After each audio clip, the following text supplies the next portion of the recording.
Into the ropes and off. A flying tackle by and a drop kick. 10 pounds of pure gold. Got to hold it just a minute. You want a little bit more? I'm the real heavyweight champion. Gotta be the best of me. It's more to me than anything I've ever done in wrestling. They call this the 10 pounds of gold. The championship has existed in its current proper form since 19. Yeah, was pretty hard. And look at Buddy going to work now. Oh. Hey everybody, it's Durger time. Thank you for joining me once again for another episode of Total Extreme Wrestling, Billy Corgan's NWA. And unfortunately, it's a dark day for the NWA, because as you saw from the last episode, we got a lot of exclusive offers coming out of AEW for all of our top talent. Now, some people I'm willing to let go. I'd be curious to see what their contracts are, but it's looking dire, because they are going hard on us. Rival offers, they're offering $1,680 per month for an exclusive written contract for people. It's being seriously considered for 3 years, no doubt. First of all, I don't know if we, I don't know if people would even take an exclusive written from us at this point. So this is something, the first thing I want to look at is, can we convince, as an alliance member, you're an alliance member of ours, can we convince them to not steal from us? Would be the nice situation. We don't want to attempt to take over. It ain't gonna work. AR Fox is already loaned out to there. They've been loaning people. Conor McGregor. That's so weird. I don't know. If they're gonna do this. Let's see. Let's try it. We'll go to AEW. I think it's relationships I need, actually.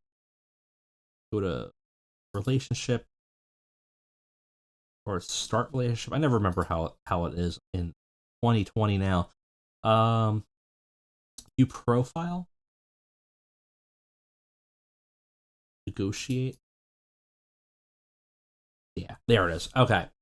So we can adopt a friendly attitude. It looks like they're white, so they might work. The reds, or no, these are negative and positive effects. We have no defined relationship. I don't think they're going to propose a no stealing. A decline, it would not be beneficial to them. Yeah, sure. Propose they accept developmental. Propose that they accept workers on excursion. Offer to accept developmental. Oh, we just did that. And I thought there was going to be like they'll accept it. Do you accept? Well, they currently have a positive opinion of us. We currently have a neutral opinion of them. We've accepted developmental contracts for them, which we'll take. I don't have a problem with that, in general, but we'll take their talent and try to build them up in some capacity. I think that's absolutely fine. Can we get a no stealing agreement? Nothing. It just won't. They won't. Unfortunate. So we're gonna have a decision to make here. These guys are gonna go really quickly. They all have exclusive contracts. Absolutely every single one of them. And the decision's gonna be, is it worth dumping that kind of money at this point? We are in the hole a little bit this month. We're going to come back out, but we're only scraping by like 7,000-8,000 a month. I think we could keep one person. Sheamus, whatever. Tessa, whatever. Though I'm curious about what that contract. What's the offer? Another 17,000. They're all about the same. They're all offering about 20 grand a month to keep. Crazy Mary Dobson. It is annoying because we were just building her. They're offering 9,000. Like, we could do that, but we have to pick one. We have to pick. Do we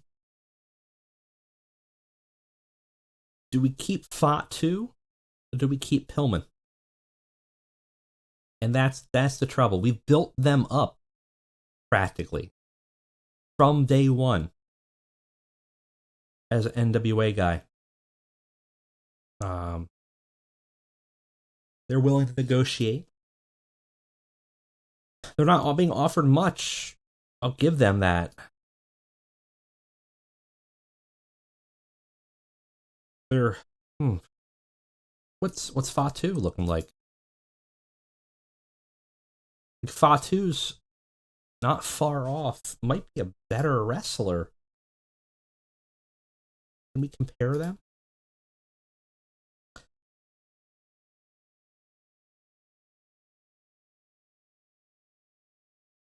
Let's look. Fatu's a much better brawler. Not as good as the technical guy. Better flash. Well, maybe better flashiness. We don't know. Pillman's total potential there is a little unknown. Psychology is about the same. Might be a little bit stronger on Pillman's end. And in terms of experience and respect, Fatu's much higher. Charisma-wise, we don't know, but Pillman was probably higher on the charisma looking at this. Star quality, though, Fatu's got a slightly higher star quality. It's really hard to say.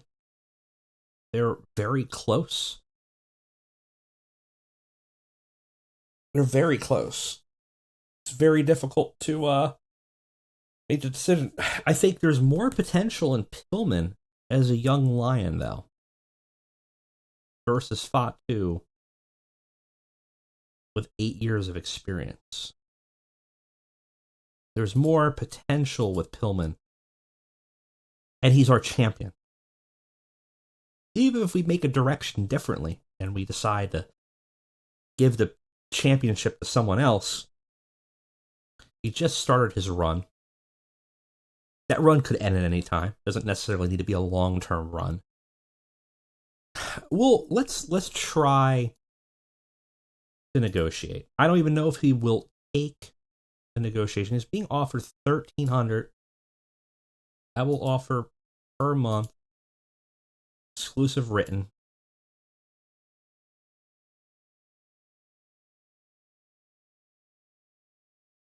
$500. I will give you 3-year contract. I will make you an icon. I'll cover your travel expenses. And you wouldn't really be a guaranteed downside because we're paying you a certain amount, but we'll give you 20,000 in signing. We got money in the bank. We can do that. I don't know if they even will take it. You want me to sign a 3-year contract? I expect around $1,300 a month. Make an effect. I won't be able to get pay raises.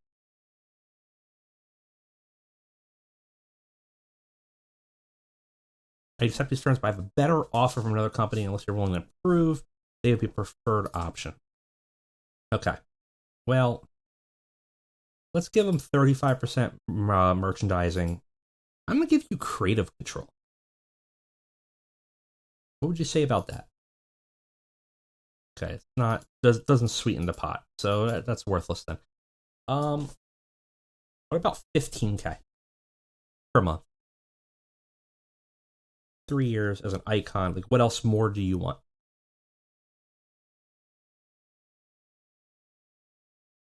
What are you getting over there that I'm not giving you? 10% per event?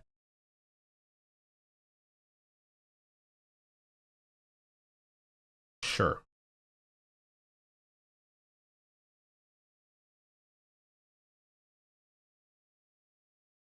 Oh, that's a lot of money. We're going to need to do some budget cuts to make this work. But I think we can make this work. I think we need to keep Pillman. I think I would like to keep Fatu. I don't care that much about Tessa Blanchard. I don't care that much about Crazy Mary. But I want to keep the guy who we've built this company as... We've been building him for 3 years for this goal. We can't let him slip out of the cracks. We gotta make it work. We'll make this offer. Exclusive written. It's expensive. AR Fox is another one. To not keep hurts immensely as our champion. But he's our Alliance champion right now. So here's something funny. I'm pretty sure, I'm not 100% sure, but I'm pretty sure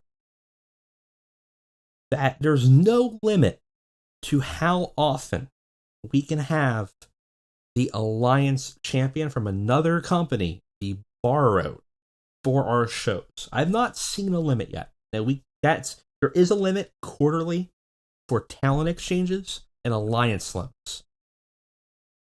But I don't think there's a limit for the Alliance title. So technically there's a workaround. We can keep AR Fox for as long as he is our Alliance champion and get all the benefits of it. So I'm not too concerned because he's already Alliance National Heavyweight champion. Unless someone takes it away from him, we could always use him, pretty much. We could always give it back to him, too, if we need to.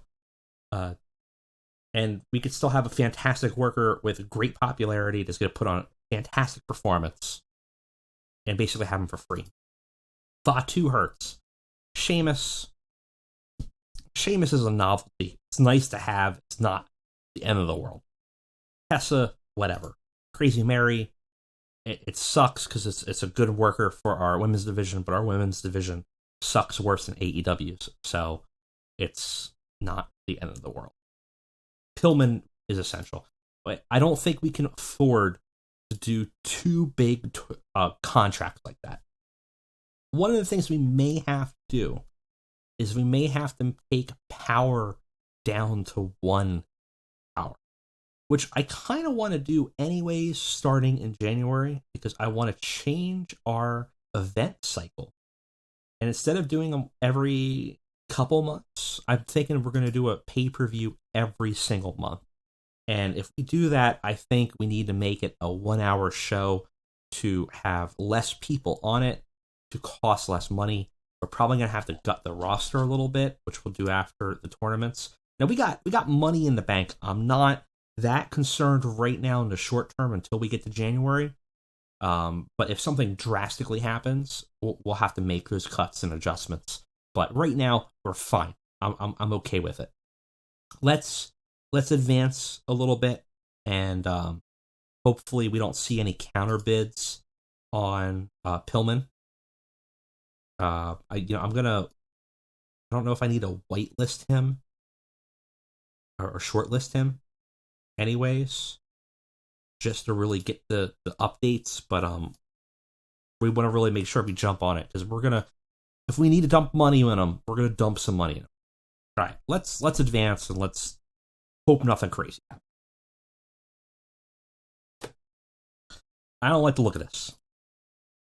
Pay raise request from Pentagon. That's not a big rival bid update. You son of a bitch. You want him. You want him bad. Seriously being considered. $16,900 for a 5-year deal.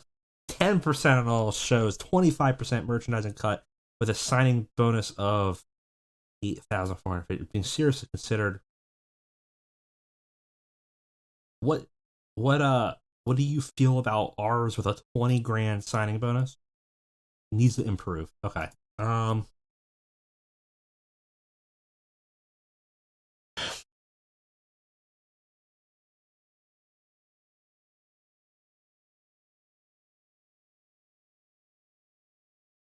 I'll go less on the signing bonus. Maybe 15,000. I can make it 5. It'll be one of our icons. One of our icons. Understand? I'm almost willing to give you creative control.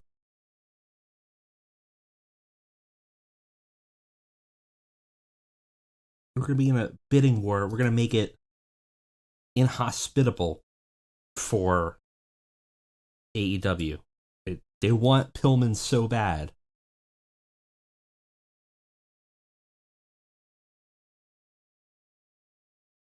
What do you want? What do you want, Pentagon? A lot lower than the... fine. A 75%. Just don't at me. Get away from me. Don't. All I care about keeping Pillman right now, okay? Right, Pentagon? That's all I need right now. We'll advance. Better not see another update. Everybody else has just gone to AEW. Also, AEW is now putting a bid out on Natty.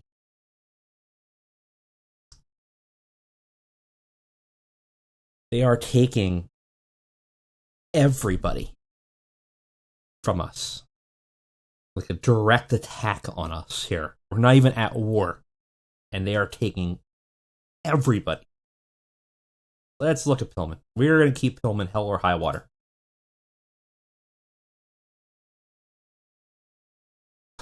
I think we won. I think we won on Pillman. Yes. We will pay $17,000 a month. With a $15,000 with a 5-year deal. 10% bonus per show or per event.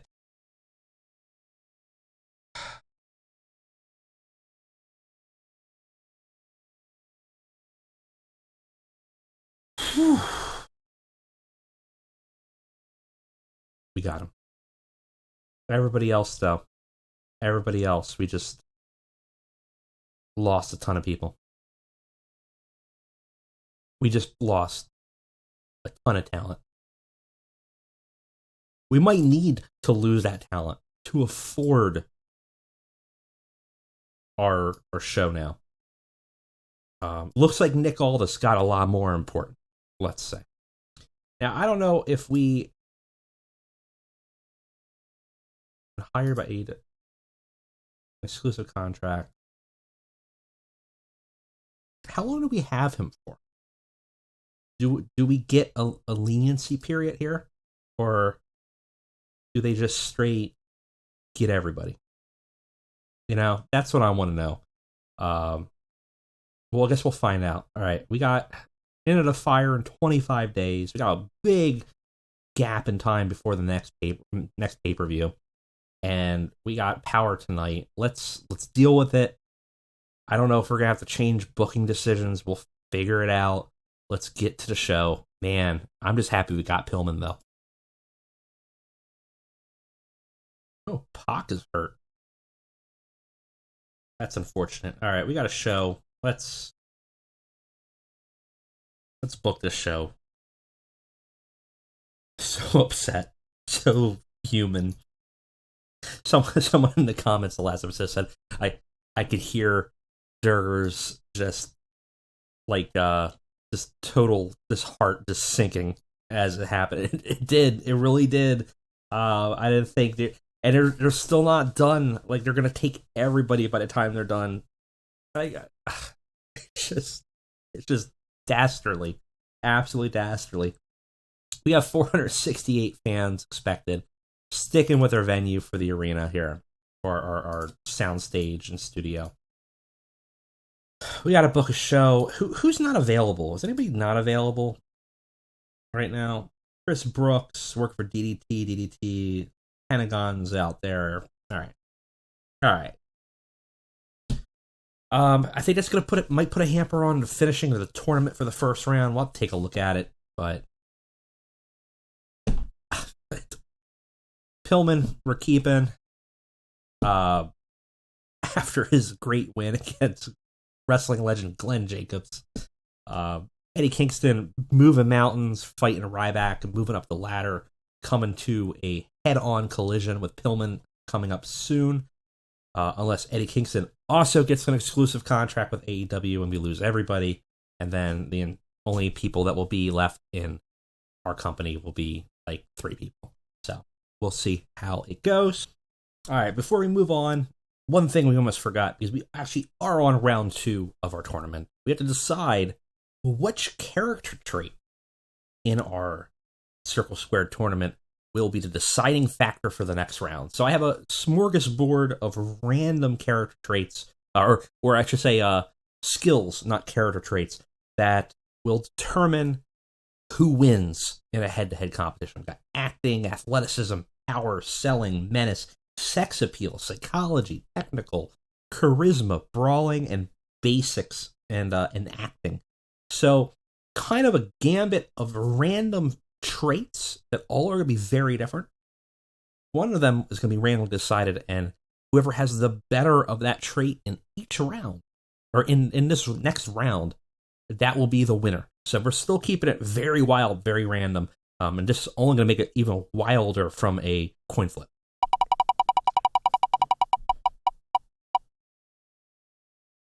All right, so the winner of each head-to-head in the tournament will be whoever is the most athletic. And I will skip out here, and when we come back, we'll have a fully booked show to take a look at and see who wins the battle of the most athletic. Let's go ahead and let's book our 2-hour power and see how it plays out.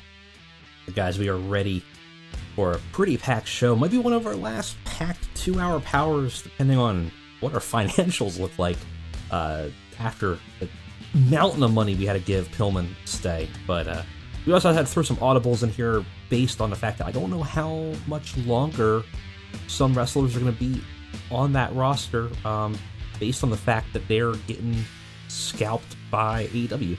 Or poached. I don't know. Scalped would be a very, very different situation. You're getting poached by AEW. So let's go ahead and let's take a look at the show and see if we kind of made something from it. We still continued some storylines, so I'm pretty happy with where it came out, but not necessarily going the correct direction, I guess. Let's go ahead and take a look at it.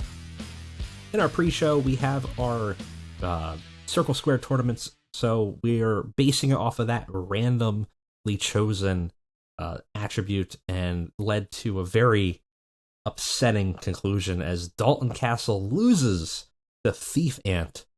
My soul, because honestly, if I were to pick it all, I probably would have picked Dalton Castle just to bring him in. Maybe we'll bring him in anyways, but unfortunately right now that means that he has been eliminated from this tournament. That's a real bummer. 52. He was actually considered a major star. Yeah, this was a bummer. Chris Bay versus Casey Navarro, a little bit more evenly matched, but in this, based on that random attribute that we swung, we got Chris Bay defeating Casey Navarro and moving on. Not a bad match. Either one I think could be interesting, but Chris Bay is a little bit more interesting, even though his performance is a little bit weaker. So I'm actually kind of happy to see him move along here. We start the show off with the Big Rig Memorial Tournament match, the last of the round ones. Got Jason Cade versus Austin Gunn. Jason Cade gets the win. The match is actually pretty good for what this is. Austin Gunn had a 30. I think we're going to send Austin Gunn to CZW to develop as well. It's a subpar match wrestling-wise. It had little heat. Jason Cade defeats Austin Gunn in 5 minutes by pinfall. Not too bad. Moves on in a tournament and gets us to the, I think, semifinals. I think there's only an extra round in between. So that kind of finishes off the Circle Square tournament. Not bad. Jason Cade moves on in it. We start the show off proper, I suppose, with everybody's favorite Tim Storm coming out in a pretty subpar segment. Don't worry, this is probably not permanent. But Tim Storm announces that he's been contracted to be temporary GM in this time of transit as of last week. Now that the older GM Danhausen was fired for potentially getting NWA sued by WWE. And one of his first actions is he decided he wants to shake things up and take the 5 number 1 contenders in the women's division and put them in a 5-way brawl for the title, which is very unfair, but oh well. We need a way to get it off of Natty because she's getting scalped very quick.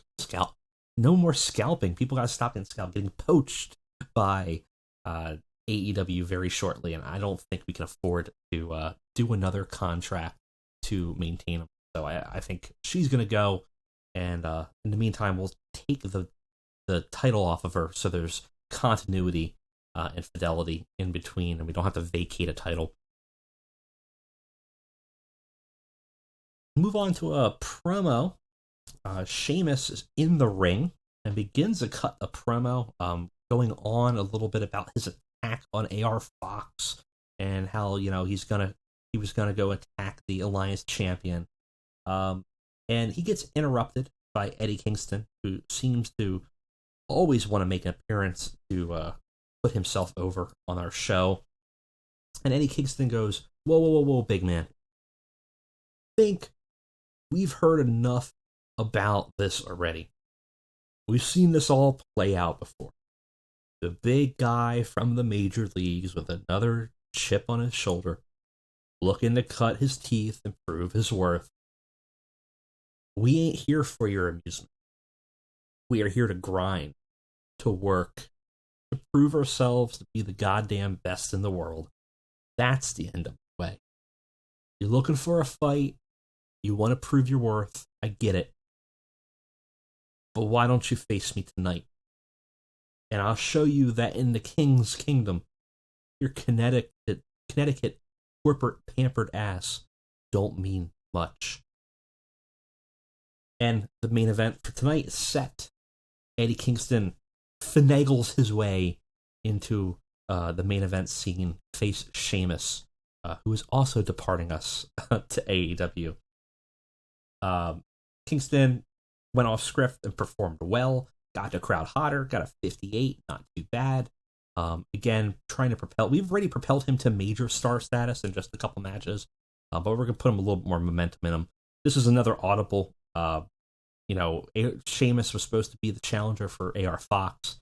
We're twisting it around because, well, one, AR Fox is leaving, so is Sheamus. So I'm not going to waste the rub on a person that's going to be a part-timer for us. That's not how we're going to do it. And we're going to put that money into Kingston and give him some even more momentum as he starts to face Pillman.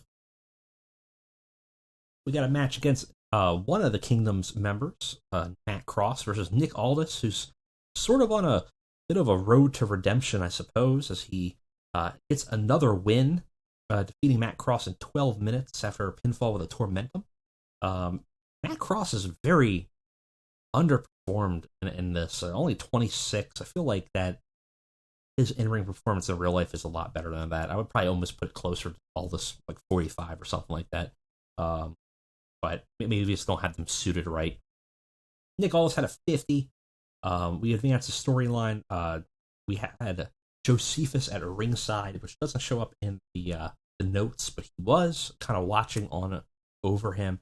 Obviously, we know Aldous has been accosted by the cult already. They view his fallout from the departure of the boardroom and the dissolvement of that as sort of a sign of weakness, and being the old NWA champion, they see him as sort of a symbol to overthrow and cast aside and humiliate, to really prove their point that you need to be the biggest, the best, the most unstoppable, to survive what they view as coming.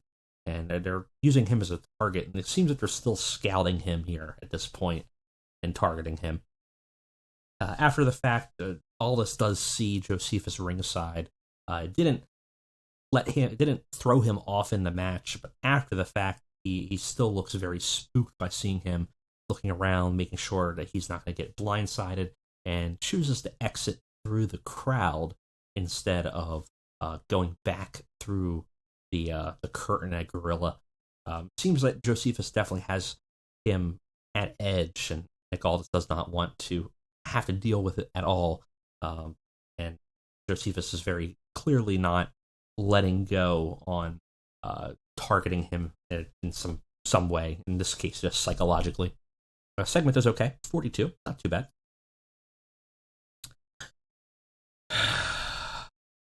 New Shield has a match against Effie and Warhausen. Yeah, it's happened. God damn it. We got a match with John Silver, Curtis Axel, Chronicles Jr. versus Effie, Danhausen, Warhorse. It's subpar wrestling. New Shield defeats Warhausen and Effie in 8 minutes. Chronicles Jr. gets the pin and pins Danhausen, in fact, of all people. Honestly, it's probably the best we were going to get out of these guys. So John Silver looked a little off his games. Everyone performance a little bit weaker. Curtis Axel has a 40. Chronicles had a 31. Effie had a 40. John Silver had a 34. Danhausen had a 40. And Warhorse had a 31. Green Ant was at ringside, but didn't do anything. Gave the crowd a breather. They were trying to just cool it down a little bit. A comedy match. All of them have, I believe, decent comedy gimmick skills, so they didn't suffer from that.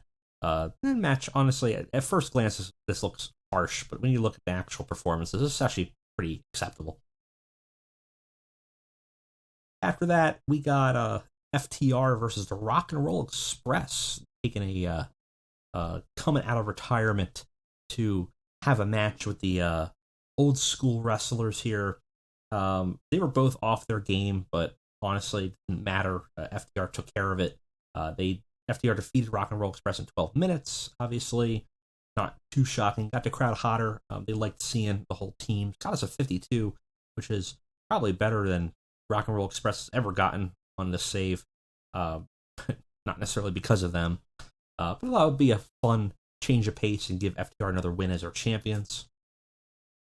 After the fact, they rough up the Rock and Roll Express, kind of heal it up, and a sign that maybe the Von Erichs are, once they're removed from their dad, maybe less heelish, maybe coming back to their older selves, but they actually come out to save the legends and stare down FTR. FTR kind of smirk and depart and leave Von Erichs to tend to the Rock and Roll Express a little bit and heal them up. So it seems like the Von Erichs are still not over being tag champions, still seem want to take that shot, and also maybe being removed from their dad, bring back some of their more humbler, more noble side, as they were kind of turned into these more cocky heels when they were a champion. Maybe they got humbled a bit. Fortunately, we lose some heat from the storyline. The Ross and Marshall foreshadow a heel turn. Did we never actually turn them? We might have never actually turned them. So in this case, we're not probably going to forgo that because we kind of want to bring them back to faces. Boy, that was mismanaged. Boy. Lack of anything happening in this segment. That's weird. I thought we must have had it set wrong. For how he was judged. I thought we were having it set for microphone, but maybe not. Pillman has an interview, and the questions come up about Kingston, who's obviously been making waves in the NWA in the last couple of weeks. And Pillman has a lot to say about him. He says, they say that everybody's a hero in their own story. Well, I think Eddie thinks he's the hero in all our stories. He talks about other people's chips on their shoulder being so big. Well, I think it's projection. I think his got too heavy. And he seems to think that he's some sort of noble savior, that he's like a white knight here to rescue pro wrestling. But look at the numbers he amassed around him. What kind of noble knight does that? You really pull behind the curtains, you see what he really is. Just a deluded bully. Can't accept that he never really made it. Just because he's not that good. So what? Now he wants to laud the founder's clause over me? Make me look over my shoulder every second of the day? That's supposed to be heroic? Please. If Kingston really thinks he could be the NWA World Champion, he should do the right thing and just challenge me in an actual match. Enough of the mind games. Enough of the psychological trauma. You're not a king. You're just a thug. Got the crowd hotter. We suffered due to not having it set right. I think we should have probably set it for microphone. He probably was set to like entertainment or something and just went too long. But Pillman seemingly not too thrilled with Kingston and his actions and doesn't see him the same way Kingston sees himself. In our 5-way scramble for the women's championship, Tessa Blanchard is very upset about this. Not Natty, the person who is the title holder. But we have a 5-way scramble with a bunch of people that are leaving the company, so you know what that means. We're throwing it on a marginal candidate instead, so we're not going to vacate the title. Kimberly defeats the bunch of them after submitting Thunder Rosa, and thus getting the NWA Women's Champion. It was not supposed to be Thunder Rosa. I thought I set it to Natty, but I must have not clicked that right. Because actually I wanted to protect Thunder Rosa a little bit because she's actually going to be staying with us. But Natty's gone, Crazy Mary's going to be gone, and Tessa's going to be gone. So real bummer. But we gotta, we gotta put someone else over. I'm not gonna let a title go vacant. It's not acceptable to me.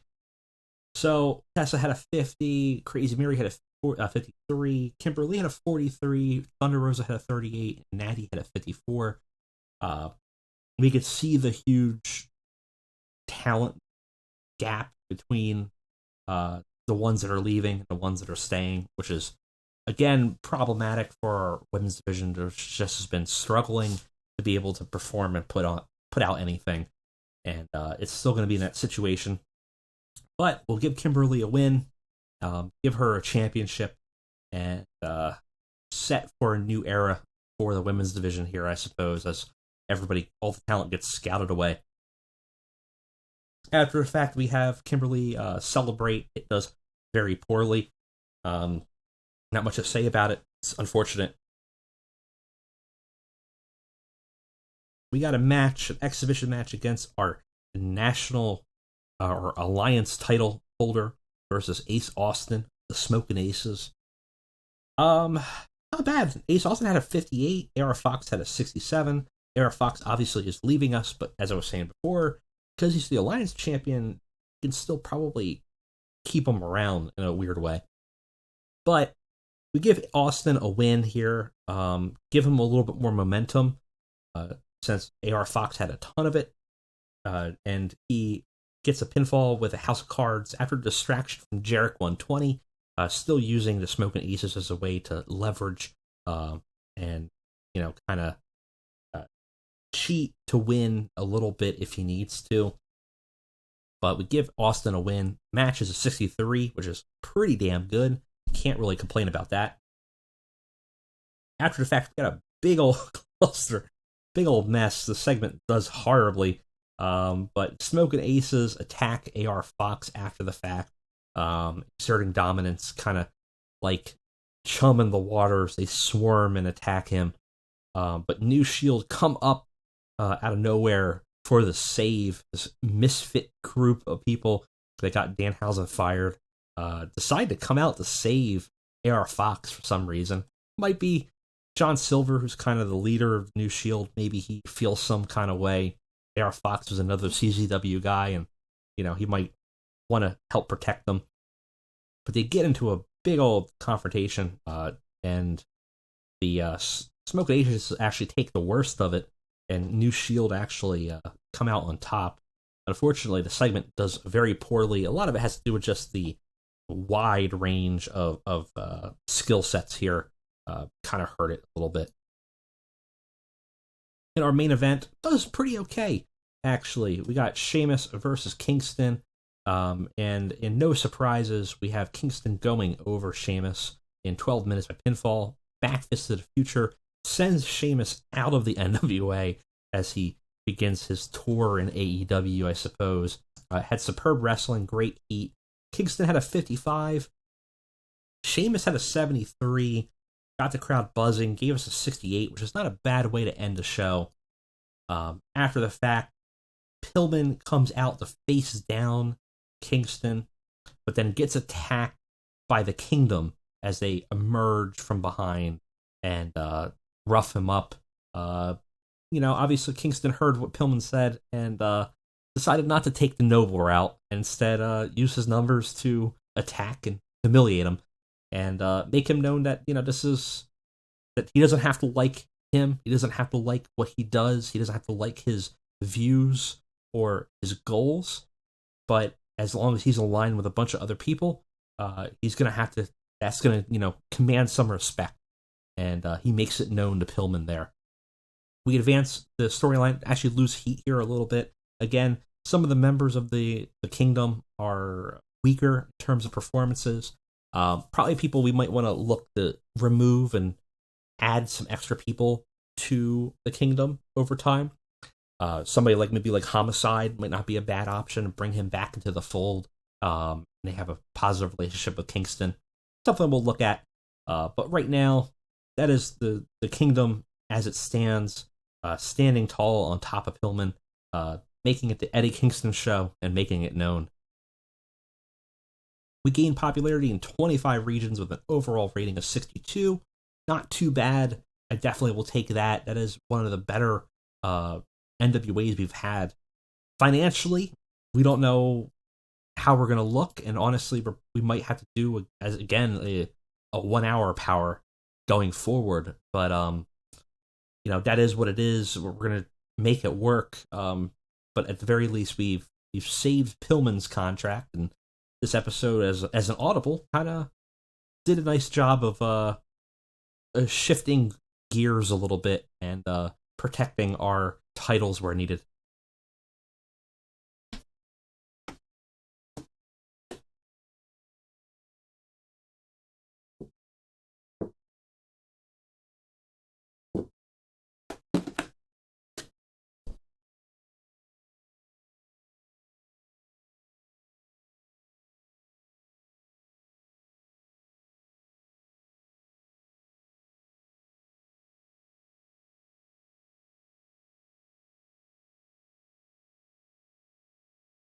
All right, let's look at the mail here. And we certainly have a bunch of Richard Holland. All right. A lot of exclusive written contracts now as AEW expands and decides to take all of our contracts. I think this was an old one. We do have Pillman locked in, but there is quite a bit of scouting going on.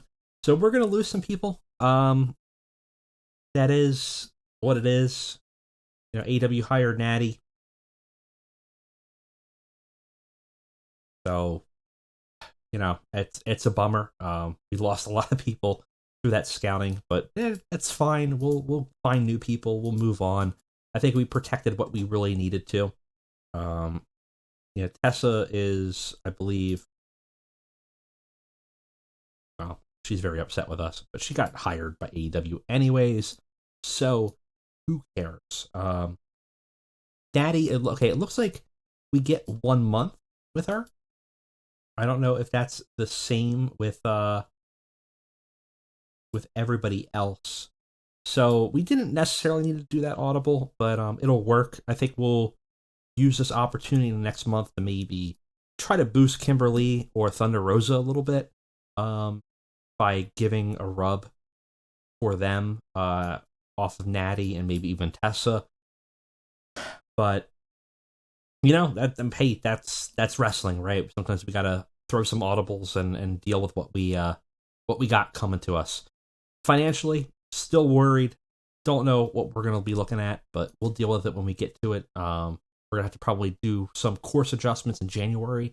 I think probably in January 2021 in the save, we're probably gonna do a live stream and do some back office stuff, do some future endeavors, and remove a lot of people from the roster that we're not going to use, and look at the money situation, look at the potential hiring field. So keep a lookout for that. I know everyone is always asking about live streams. I don't like to do them that much because they kind of don't really work with how I book, but certainly when there's a time needed where we have to kind of put our heads together and come up with some solutions, it's a good time for it. And I think in a couple weeks, when we get to January, that's going to be a good opportunity for it. Anyways, thanks guys for joining me for this one. I'll see you next time.